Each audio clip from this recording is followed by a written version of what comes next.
Bonjour à tous et bienvenue sur la chaîne de Modding.fr. Aujourd'hui c'est Deepcool qui arrive dans nos locaux. Deepcool spécialisé dans le refroidissement, notamment dans le refroidissement en air cooling. Et il n'était pas question pour la marque de laisser passer le train du water cooling tout en un. Donc c'est chose faite. Aujourd'hui nous allons voir le Maelstrom 120. On commence par la boîte avec sur sa face supérieure le dessin. Wow, photo dessin de la pompe avec le logo Gamerstorm de Deepcool, le nom du modèle et bien sûr la petite photo de l'ensemble de tout en un avec ses atouts.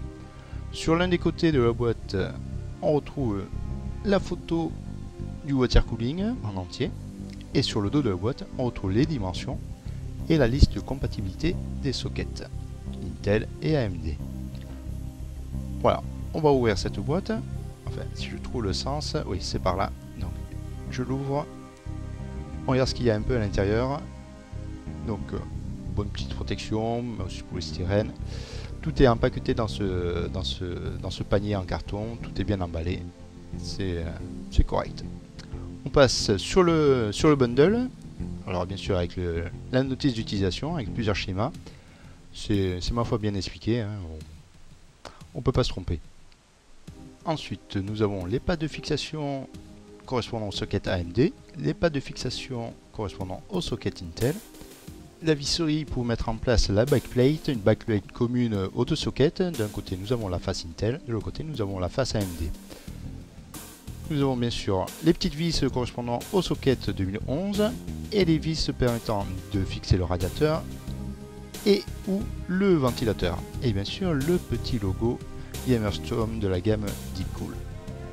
Le Maelstrom 120, comme son nom l'indique, est pourvu d'un ventilateur en 120 mm, donc un ventilateur rouge et noir.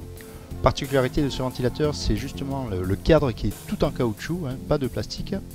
Le bord interne, comme les pales, sont de couleur rouge, pales qui adoptent un design spécifique pour améliorer le flux d'air et diminuer le niveau sonore. Une prise de 4 pins permettant d'alimenter le ventilateur, donc en PWM, le câble est gainé. Sa vitesse de rotation varie de 600 à 2200 tours minute et permettra de fournir un débit d'air de 155 m3/h et une pression statique de 3,71 mm H2O. Allez, on passe sur le Maelstrom lui-même. On va commencer par le radiateur, donc un radiateur en aluminium, 27 mm d'épaisseur, ça permettra de trouver sa place dans la plupart des boîtiers. C'est un radiateur assez compact, hein, 120 mm de largeur sur 154 mm de hauteur, donc un réservoir intégré assez petit. De ce réservoir d'ailleurs sortent les deux tuyaux, donc ils sont sertis, donc des tuyaux annelés, bon on aime, on n'aime pas. Assez souple, ouais, assez souple, mais bon, le design annelé c'est pas le mieux, mais bon.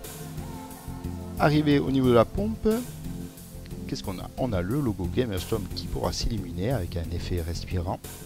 Bien sûr, l'alimentation de la pompe avec un câble qui n'est pas gainé cette fois-ci, un câble avec une prise de 3 pins.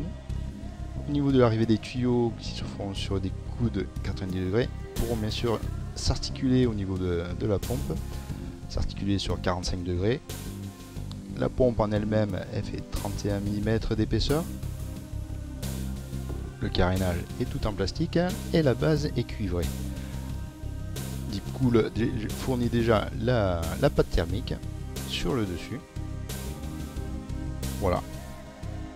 Donc le Maelstrom 120, un IO assez compact, hein, comme je me le répète, mais c'est quand même un bon avantage pour pouvoir le rentrer dans la plupart des boîtiers. Maintenant, reste à savoir ce qui vaut, quelles sont ses performances. C'est ce que nous verrons bientôt sur le site Modding.fr. Donc je vous invite à nous rendre visite, bien sûr. Je vous remercie de nous avoir suivis et je vous dis une prochaine fois sur la chaîne TV de Modding.fr.